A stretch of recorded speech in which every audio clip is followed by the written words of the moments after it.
بسم اللہ الرحمن الرحیم۔ گمنام ہیرو کے معزز ناظرین السلام علیکم۔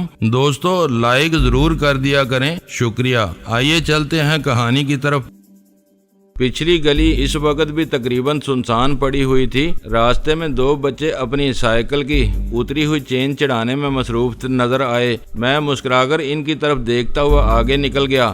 وہاں بنے ہوئے مکانات کا سامنے کا حصہ بہت سجا بنا ہوا تھا۔ دکانوں کی آرائش کی بات ہی کیا تھی۔ دن کی روشنی میں اس گلی میں گھسنے کے بعد مجھے اندازہ ہوا کہ کسی واضح نشانی کے بغیر پیچھے سے کسی مکان یا دکان کا پہچاننا تقریباً ناممکن تھا۔ پیچھے سے ہر عمارت اپنے مکینوں کی غفلت کا شکوہ کرتی ہوئی نظر آ رہی تھی۔ میں رات کے اندھیرے میں سیلرز بار کے پیچھے سے نکلا تھا۔ دل ہی دل میں ڈر رہا تھا کہ اس گلی سے سیلرز بار کی عمارت کو پہچاننا مشکل نہ ہو جائے۔ میں نے ارادہ کر لیا تھا کہ کسی دشواری کی صورت میں سامنے جا کر سرے سے عمارتیں گنوں گا اور پھر پیچھے آ کر اسی گنتی کے سہارے ڈان کے دروازے تک پہنچ جاؤں گا۔ غنیمت ہوا کہ وہ نوبت نہیں آئی۔ سیلرز بار کا سیاہ چوبی دروازہ اس گلی میں سب سے نمایاں تھا۔ میں نے اطمینان کا سانس لے کر چوکھٹ پر لگا ہوا گھنٹی کا بٹن دبا دیا۔ مجھے زیادہ دیر انتظار نہیں کرنا پڑا۔ دروازہ کھل گیا۔ میرے سامنے چست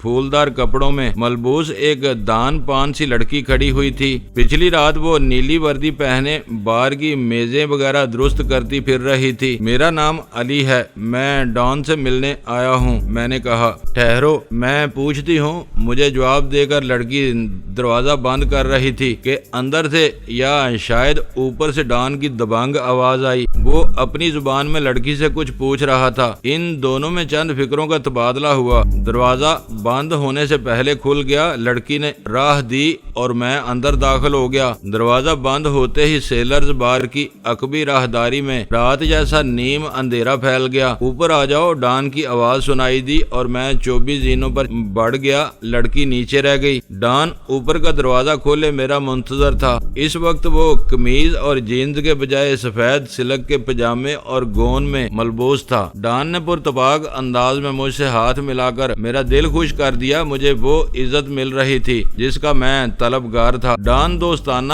انداز میں مجھے اپنے ساتھ لے کر اپنے رہائشی حال میں داخل ہوا تو وہاں اس کے چاروں چیلوں میں سے کوئی موجود نہیں تھا۔ مجھے ان کے نہ ہونے کے بارے میں تجسس ضرور ہوا مگر میں خاموش رہا۔ کوئی غیر متعلقہ سوال کر کے میں ڈان کو ناراض نہیں کر سکتا تھا۔ تم ہیلٹن میں ٹھہرے ہوئے ہو؟ ڈان نے اپنی مسہری پر بیٹھ کر پہلا سوال کیا۔ میرے کان کھڑے ہو گئے۔ ڈان اتنا سیدھا اور بے ضرر نہیں تھا جتنا مجھے نظر آ رہا تھا۔ میں نے اپنا سارا اسبات میں ہلا دیا۔ چھوٹا راجن سے لڑنے کے لیے آئے ہو تو اپنی خوبصورت بیوی کو اپنے ساتھ کیوں لائے ہو؟ ڈان نے دوسرا سوال کر کے اپنی باخبری کا مربیانہ اظہار کیا۔ بیوی ہونے کے ساتھ وہ میری دست راست بھی ہے۔ مارشل آرٹس جانتی ہے، لڑنے پر آ جائے تو جاندار مردوں کے چھکے چھڑا دیتی ہے۔ گڈ، ڈان نے توصیفی انداز میں سر ہلایا۔ آج تمہارا ساتھی کہاں ہے؟ ڈان مجھ سے اس طرح سوالات کر رہا تھا جیسے میرا انٹرویو لے رہا ہو۔ میں فوری طور پر اس کے آخری سوال کا جواب نہیں دے سکا۔ وہ مجھ سے جس انداز میں پوچھ گچھ کر رہا تھا اس سے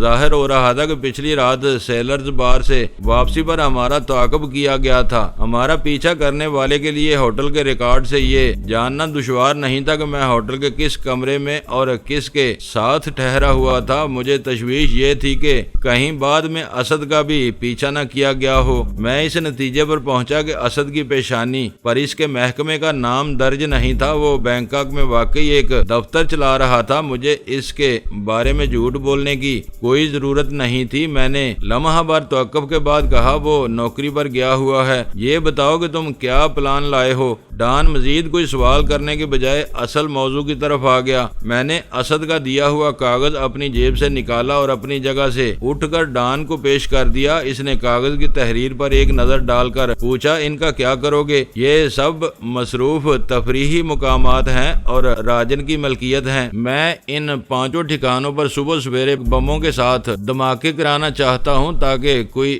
جانی نقصان نہ ہو اور راجن کو پیغام مل جائے کہ اب وہ میدان میں اکیلے اکیلا نہیں ہے۔ نیچے والی لڑکی ایک ٹرے میں چائے کی 2 پیالیاں لے آئی۔ پیالیاں ہم دونوں کے سامنے رکھ کر وہ لوٹ گئی تو ڈان بولا، ان کے علاوہ بینکاک میں چھوٹا راجن کا ایک گھر ہے اور ایک دفتر، ان دونوں جگہوں پر کسی کا گھسنا ناممکن ہے۔ میں کوشش کروں گا کہ اسے اس کے گھر میں گھس کر مارا جائے۔ یہ خیال اپنے دل سے نکال دو۔ رفتہ رفتہ وہ بھی ڈان بنتا جا رہا ہے۔ اس تک پہنچنا بہت مشکل ہے، وہ اپنے ٹھکانوں سے دور قابو میں آئے گا۔ تم مجھے آدمی اور سامان دے دو، باقی کام میں خود سنبھال لوں گا۔ تم بہت بڑے دعوے کر رہے ہو۔ ڈان کی آواز سرد ہو گئی۔ یاد رکھو کہ تم ایک بہت بڑے کام میں ہاتھ ڈال رہے ہو۔ ایسے ادھورا چھوڑ کر بھاگنے کی کوشش کی تو میں تمہیں مار کر کھال میں بوس بروا دوں گا۔ وہ نہیں یا پھر میں نہیں، یہی میرا مشن ہے۔ چاؤ فان بہت دلیر اور ذہین آدمی ہے۔ ڈان نے اپنے تکیے کے نیچے سے ایک کاغذ نکال کر میری طرف بڑھاتے ہوئے کہا، بہت روانی سے انگریزی بولتا ہے۔ آج کے بعد تم سیلرز بار کا رخ نہیں کرو گے، تمہارا رابطہ چاؤ فان سے رہے گا۔ کاغذ پر اس کا فون نمبر لکھا ہوا ہے، چاہو تو اس سے آج ہی مل سکتے ہو۔ وہ تمہیں علی کے نام سے پہچان لے گا۔ تم نے میرے لیے اپنے دروازے کھول دیے تھے، آج پابندی کیوں لگا رہے ہو؟ میں نے کاغذ پر چاؤ کا نام اور فون نمبر پڑھ کر کہا، یہ سزا نہیں، احتیاط ہے۔ میں اب لڑائی بڑائی سے دور ہو چکا ہوں، میں نہیں چاہتا کہ اس جھگڑے میں میرا نام لیا جائے۔ تمہاری زبان سے چھوٹا راجن کو مارنے کا ذکر سنا تو پرانا زخم تازہ ہو گیا۔ تمہارے بازوؤں کا دم دیکھ کر میں نے تمہاری مدد کرنے کا فیصلہ کیا ہے۔ چاؤ سے میرا فون پر رابطہ رہے گا؟ میں نے پوچھا۔ یہ تم دونوں کی مرضی اور سہولت پر منحصر ہے، ڈان نے ہاتھ اٹھا کر کہا۔ چاؤ فان تمہیں آدمی سے ہتھیار تک ہر چیز فراہم کرے گا، ہو سکے تو اپنی عورت کو ان چکروں سے دور رکھنا۔ چھوٹا راجن دل کے ساتھ نگاہوں کا بھی گندا ہے۔ میرے پاس ڈان کے اس مشورے کا جواب نہیں تھا، میں سر ہلا کر رہ گیا۔ ڈان نے مختصر الفاظ میں طریقہ کار بتا دیا تھا۔ مجھے ایک مرتبہ پھر خیال آیا کہ ڈان سے اس کے چاروں آدمیوں کے بارے میں کچھ پوچھوں کہ کہیں ان میں سے کسی کا نام تو چاؤ نہیں تھا، مگر میں نے وہ ارادہ اسی لمحے ترک کر دیا۔ ڈان کے بیان کے مطابق چاؤ روانی سے انگریزی بول سکتا تھا، جبکہ پچھلی رات وہاں نظر آنے والے چاروں جواری صرف مقامی زبان جانتے تھے۔ میں تمہیں ایک بار پھر بتا رہا ہوں کہ بے گناہوں کا خیال رکھنا، وہ نہ مارے جائیں۔ اسی وجہ سے میں صبح سویرے دھماکوں کے بارے میں سوچ رہا ہوں۔ اس وقت تک ساری تفریح گاہیں ویران ہو چکی ہوں گی۔ صبح کا وقت اس لیے چنا ہے تو اسے اور آگے بڑھا دو۔ ایسی گھٹیا جگہوں پر آنے والے لوگ بھی گھٹیا ہوتے ہیں، دوت ہو کر گرتے ہیں تو ساری رات اسی عالم میں گزار دیتے ہیں۔ سورج طلوع ہونے سے پہلے کوئی ٹھکانہ خالی نہیں ہوتا، کہیں نہ کہیں کوئی مردہ پڑا ہوا ہوتا ہے۔ یہ سامنے کی بات تھی کہ وہ کسی لاش کا ذکر نہیں کر رہا تھا، عذرائے تحقیر مدہوشوں کو مردہ قرار دے رہا تھا۔ میں کسی نہ کسی بہانے سے مزید وقت گزارنا چاہ رہا تھا۔ ڈان کے ساتھ بیٹھ کر مجھے عافیت کا عجیب سا احساس ہو رہا تھا، مگر اس نے اپنی جگہ چھوڑی تو مجھے بھی اٹھنا پڑ گیا۔ بس ایک بات اور پوچھنا چاہتا ہوں، میں نے اٹھ کر کہا۔ ڈان کی نظریں میرے چہرے پر مرکوز ہو گئیں، وہ میرے سوال کا منتظر تھا۔ میں نے اپنی بات جاری رکھی، میرے آنے پر پابندی ہے تو میں تم کو فون تو کر سکتا ہوں نا، ضرورت پڑ جائے تو فون کر سکتے ہو۔ ڈان نے مجھے رعایت دے دی۔ اس نے اوپر کے دروازے سے مجھے رخصت کر دیا۔ ہماری آوازیں سن کر شراب کھانے کی ملازمہ نچلے دروازے پر آ گئی تھی۔ نیچے اتر کر میں نے اس کے سراپا پر مسکراتی ہوئی نظریں ڈالیں اور دروازہ کھول کر باہر نکل گیا۔ میں واپس ہوٹل پہنچا تو غزالہ کمرے میں نہیں تھی۔ کاؤنٹر سے چابی لے کر میں اوپر پہنچا تو وہاں ایک رکا میرا منتظر تھا۔ وہ کچھ خریداری کے لیے بازار گئی ہوئی تھی۔ میں جوتے اتار کر بستر پر دراز ہو گیا۔ میرے شناساؤں میں صرف جلال ایسا تھا جسے پوری بات بتا دی گئی تھی، ویرا کو بریف کرنے کی ضرورت نہیں تھی۔ مجھے اول خان کا خیال آیا، بینکاک آنے کے بعد اس سے سرے سے میری بات نہیں ہوئی تھی، اس کے ذریعے مجھے سلمہ اور جہانگیر کی خیریت بھی مل سکتی تھی۔ ان دنوں وہ اسٹیشن 4 کے مہمان تھے۔ اول خان ہم لوگوں کی خیر خواہی میں ہمیشہ پیش رہا تھا۔ مجھے توقع تھی کہ جلال نے اسے میرے اور غزالہ کے بارے میں کچھ نہیں بتایا ہوگا، اس کی خاطرداری کے لیے مجھے جلد از جلد اس سے بات کرنے کی ضرورت تھی۔ جلال کو ڈان برنارڈ سے ملاقات تک کا احوال بتایا گیا تھا۔ میں نے سوچا کہ پہلے چاؤ فان سے بات کر لوں تاکہ اول خان کو کچھ اضافی معلومات بھی فراہم کر سکوں۔ فون پر پہلے کسی مقامی کی ہیلو کی آواز سنائی دی۔ میں نے چاؤ فان کا نام لیا تو وہ کوئی نامانوس لفظ کہہ کر غائب ہو گیا۔ اس کال کے لیے میں نے ہوٹل کا فون استعمال کیا تھا۔ کریڈل دبانے پر لائن منقطع نہیں ہوئی، میں ریسیور کان سے لگائے بیٹھا رہا۔ دوسری طرف مکمل سناٹے کا راج تھا۔ ایسا معلوم ہو رہا تھا جیسے فون کے آس پاس کوئی زیرو موجود نہ ہو۔ طویل انتظار کے بعد ہیلو کی آواز آئی۔ میں نے تائید طلب انداز میں صرف چاؤ فان کا نام دہرایا۔ وہ میرے لہجے سے کوئی اندازہ نہیں لگا سکا۔ اس نے اپنی زبان میں کچھ کہا جو میرے پلے نہیں پڑ سکا۔ میں صرف انگریزی جانتا ہوں۔ میں نے مخاطب کو اپنی مجبوری سے آگاہ کیا۔ اوہ، مجھے اندازہ نہیں تھا، میں چاؤ بول رہا ہوں۔ اس بار اس نے انگریزی میں جواب دیا۔ اس کی گفتگو میں روانی تھی لیکن وہ غلط سلط زبان بول رہا تھا۔ میں علی ہوں، میں نے اپنا تعارف کرایا۔ تمہاری آواز سن کر خوشی ہوئی، میں تمہاری کال کا انتظار کر رہا تھا۔ اس کی آواز سے خوشی پھوٹی پڑ رہی تھی۔ میرے لیے کیا حکم ہے ماسٹر؟ اس کا دیا ہوا خود ساختہ خطاب آبرو مندانہ تھا۔ فون پر زیادہ بات کرنے سے گریز کرتے ہوئے میں نے کہا، میں تم سے ملنا چاہتا ہوں، میں ابھی آ جاتا ہوں۔ وہ مجھ سے ملنے پر تلا بیٹھا تھا۔ تمہیں معلوم ہے کہ میں کہاں ہوں؟ میں نے ہلکی سی ناگواری سے پوچھا۔ یس ماسٹر، روم 410 ہلٹن بینکاک۔ اس کی زبان سے اپنے کمرے کا نمبر سن کر میں حیران رہ گیا۔ میرے بارے میں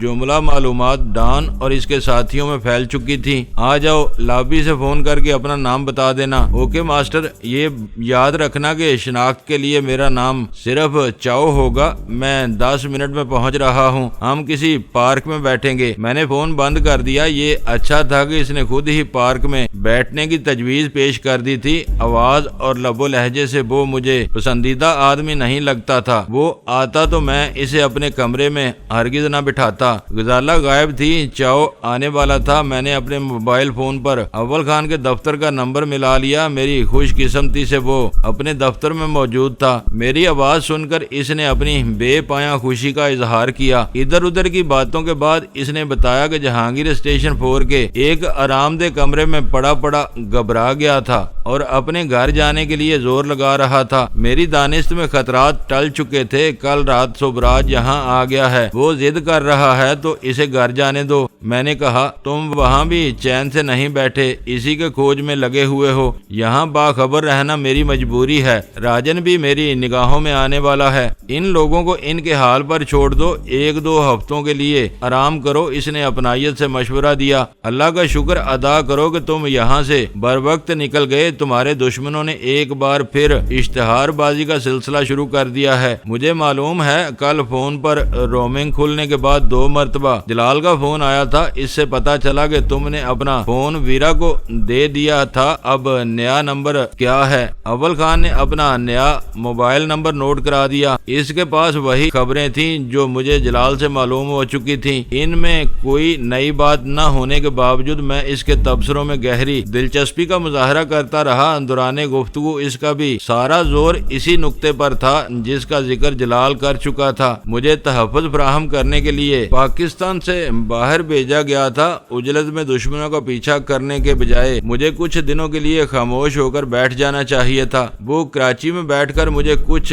کرنے یا نہ کرنے پر مجبور نہیں کر سکتا تھا۔ اس کے خلوص کی بنا پر میں اس کی ہاں میں ہاں ملاتا رہا۔ پھر بات ختم ہو گئی۔ ٹھیک 10 منٹ پورے ہونے پر چاؤ کی کال آ گئی۔ وہ قابل رشک حد تک وقت کا پابند تھا۔ میں کمرہ مکفل کر کے نیچے پہنچ گیا۔ وہ لفٹ سے ذرا دور میرا انتظار کر رہا تھا۔ ہائی فیشن کے مطابق اس کے بدن پر آدھی آستینوں والی وہ شرٹ اور جینز نظر آ رہی تھی۔ اس کے کشادہ شانوں پر لمبے لمبے موٹے موٹے بال بلے لگ رہے تھے۔ مجموعی طور پر وہ گٹھے ہوئے جسم والا ایک صحت مند شخص تھا۔ اس نے میرے قریب آ کر اپنا نصف نام بتایا۔ میں نے علی کہا اور اندازے کی کسی غلطی کے بغیر باہمی شناخت کا وہ مرحلہ طے ہو گیا۔ ماسٹر میرے ساتھ آؤ، اس نے دونوں ہاتھوں سے ہوٹل کے دروازے کی طرف اشارہ کرتے ہوئے کہا اور میں اس کے ساتھ ہو لیا۔ راستے میں نے کمرے کی چابی کاؤنٹر پر چھوڑ دی۔ فون پر بات کرتے ہوئے اس کے بارے میں پیدا ہونے والی ناپسندیدگی اس سے بالمشافہ ملاقات کے بعد دور ہو گئی تھی۔ اپنے بشرے سے وہ ملنسار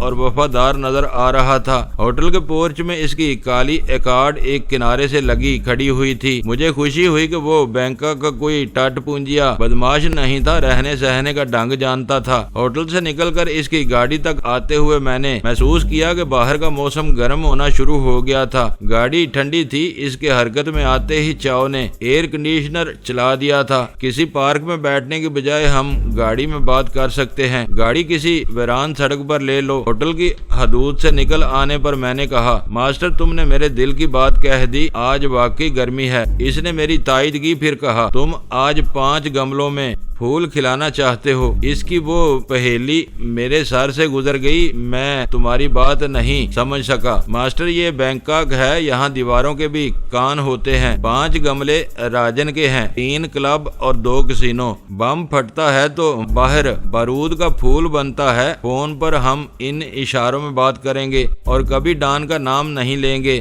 ماسٹر میں ہوں اور ہدایت تم دے رہے ہو، میں نے مذاق میں کہا۔ اس نے اسٹیئرنگ چھوڑ کر دونوں ہاتھوں سے اپنے گال چھوئے اور جلدی سے دوبارہ اسٹیئرنگ تھام کر بولا، ماسٹر یہ مشورہ ہے، میری یہ ہمت نہیں کہ تم کو ہدایت دے سکوں۔ میں تمہارے بے دام غلام ہوں، جو کہو گے وہی کروں گا۔ تمہیں سب کچھ بتا دیا گیا ہے، مجھے وضاحت کرنے کی ضرورت نہیں رہی۔ تمہارا کیا ارادہ ہے؟ یہ کام آج ہو جائے گا، میں نے کہا۔ بھاگ دوڑ کی جائے تو کام آج بھی ہو سکتا ہے۔ اچھا یہ ہوگا کہ مجھے کل تک کی چھوٹ دے دو، ہر کام سکون سے ہو جائے گا۔ آج میرے آدمی ان ٹھکانوں کو دیکھ لیں گے، کل رات گملوں میں بیج ڈال دیے جائیں گے، پرسوں صبح وہاں پھول کھل اٹھیں گے۔ وہ کسی جوش یا ہیجان کے بغیر کہہ رہا تھا، بس ایک گڑبڑ ہے، 4 گملوں کی طرف سے تم بے فکر ہو جاؤ، 5ویں کو چھوڑ دو، وہاں بڑے گیم ہوتے ہیں، چپے چپے پر محافظ ہوتے ہیں، ان کی آنکھ بچا کر کچھ کرنا مشکل ہے۔ گولڈن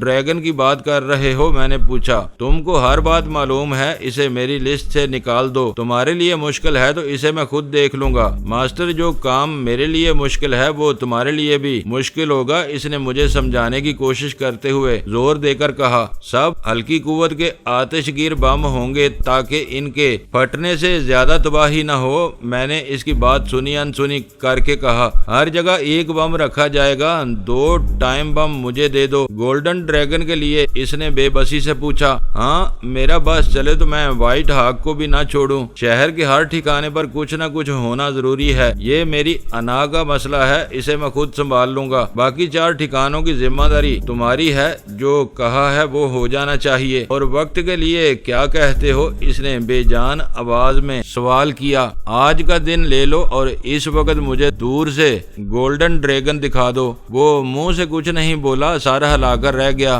گولڈن ڈریگن کے بارے میں اس نے مجھ سے بحث کرنے کی کوشش نہیں کی تھی، وہ میرے ساتھ اس طرح پیش آ رہا تھا جیسے میں واقعی اس کا آقا ہوں۔ ٹائم بم مجھے کب ملیں گے؟ کچھ دیر بعد میں نے سکوت توڑا۔ اپنی سیٹ کے نیچے ہاتھ ڈال کر کینوس کا تھیلا نکال لو، اس میں 2 پاؤنڈ بارودی طاقت والے 5 ٹائم بم موجود ہیں۔ اس نے سڑک سے نظریں ہٹائے بغیر جواب دیا۔ میرے بدن میں بے اختیار سنسنی کی لہر دوڑ گئی۔ یہ خیال روح فرسا تھا کہ میں ایک اجنبی کے ساتھ بارود کے ڈھیر پر بیٹھا ہوا تھا۔ ہتھیار اور گولہ بارود میرے لیے نئے نہیں تھے۔ اول خان کی گاڑی میں ہر وقت ایسے 20 شعبدے پڑے رہتے تھے اور میں بے فکر ہو کر اس کے ساتھ سفر کرتا تھا، مگر خوفان اول خان سے بہت مختلف تھا۔ مجھے اندازہ نہیں تھا کہ بارودی بموں کے بارے میں اسے کتنی معلومات حاصل تھی۔ تم اتنی غیر ذمہ داری سے ٹائم بم اپنے ساتھ لے کر گھوم رہے ہو؟ میں نے ترشی سے کہا۔ ماسٹر سب کے ٹائمر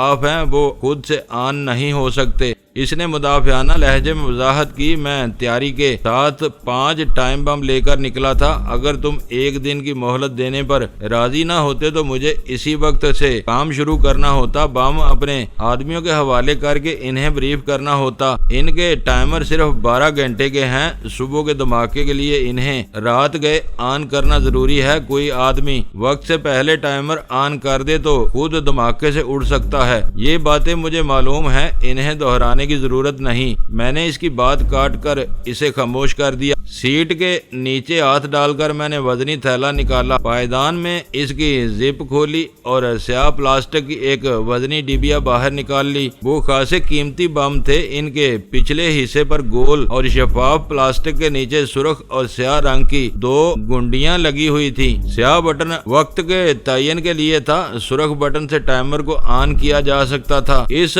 بم کو صبح 11 بجے سیٹ کرنے کے لیے ضروری تھا کہ سیاہ بٹن سے 12 گھنٹے کا وقت مقرر کر کے سرخ بٹن رات کے 11 بجے کے بعد آن کیا جائے۔ مہم کی مخصوص نوعیت کی وجہ سے کم مدت کے ٹائمر والے سستے بم کسی مصرف کے نہ ہوتے۔ میں نے چاؤ کے تھیلے سے ایک اور ڈبیا نکال کر اپنی گود میں رکھی اور تھیلا بند کر کے واپس سیٹ کے نیچے سرکا دیا۔ یہ دونوں ٹائم بم تم اسی طرح لے جاؤ گے؟ چاؤ نے ہراساں ہو کر پوچھا۔ کوئی تھیلا ہے تو دے دو، ورنہ ایسے بھی لے جا سکتا ہوں، میں نے اسے مروب کرنے کے لیے بے پرواہی سے جواب دیا۔ اس نے اپنی سمت کے دروازے کی جیب سے گاڑی صاف کرنے والا بڑا سا کپڑا نکال کر جلدی سے میری طرف بڑھا دیا۔ میں نے دونوں بموں کو احتیاط کے ساتھ کپڑے میں لپیٹ کر اپنے قدموں میں رکھ لیا۔ ماسٹر میری بات مان لو، گولڈن ڈریگن کو فی الحال بھول جاؤ۔ کچھ دیر کے بوجھل سکوت کے بعد چاؤ نے فکر مندانہ آواز میں کہا، مجھے یوں لگ رہا ہے جیسے یہ کام اپنے ہاتھ میں لے کر تم میری 7 پشتوں پر لعنت ملامت کر رہے ہو۔ میں ڈرپوک نہیں ہوں،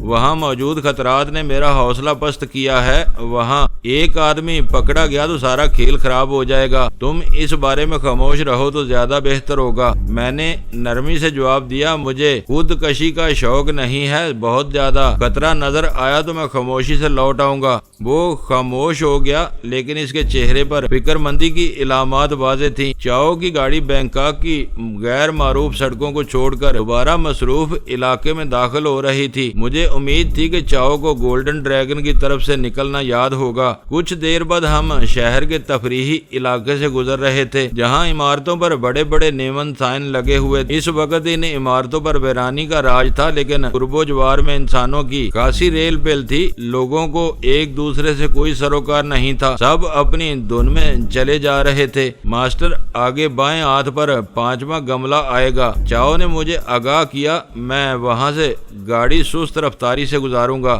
جگہ اچھی طرح دیکھ لینا۔ گولڈن ڈریگن کریم طرز کی 2 منزلہ اور پرشکوہ عمارت تھی۔ عمارت کو چھت پر ڈریگن کا بہت بڑا خاکہ لگا ہوا تھا، جو رات میں دور سے جگمگاتا ہوا نظر آتا ہوگا۔ عمارت کا داخلی برآمدہ بہت وسیع تھا، صاف نظر آ رہا تھا کہ کم حیثیت افراد ادھر کا رخ کرنے کی ہمت بھی نہیں کر سکتے تھے۔ گولڈن ڈریگن پیچھے رہ گیا تو چاؤ نے اس کے بارے میں کوئی بات کرنے کی بجائے ایک نیا ذکر نکال لیا اور پوچھا، ماسٹر ہلٹن میں تمہارا دل لگ رہا ہے؟ رہنے کے لیے اچھی جگہ ہے، میں نے سرسری سا تبصرہ کیا۔ مجھے بڑے بڑے ہوٹل روکھے پھیکے اور بناوٹی نظر آتے ہیں۔ اس نے اپنی رائے کا اظہار ضروری سمجھا، یہ امیروں کے چونچلے ہیں۔ بینکاک میں لندن جیسے ہوٹل میں رہنا ہے تو پھر بینکاک آنے کی کیا ضرورت ہے؟ لندن میں رہو۔ بینکاک کا اصل مزہ گیسٹ ہاؤسز میں آتا ہے، جہاں بانت باندھ کے لوگ مقامیوں سے مل جل کر رہتے ہیں۔ وہاں دوسرا گند بھی بہت ہوتا ہوگا، میں نے کہا۔ بالکل ہوتا ہے، دنیا بھر میں ہوتا ہے، اس نے اعتراف کیا۔ یہاں کے فیملی گیسٹ ہاؤسز بہت صاف ستھرے ہوتے ہیں، کمپنی کے ساتھ تازہ گھریلو کھانے ملتے ہیں۔ یہاں رہنے کا مزہ اٹھانا ہے تو ماسٹر میں کہتا ہوں جگہ بدل لو، میں تمہاری تجویز پر غور کروں گا۔ میں نے اسے ٹال دیا۔ ماسٹر کھاؤ سان روڈ یہاں کا دل ہے، کہو گے تو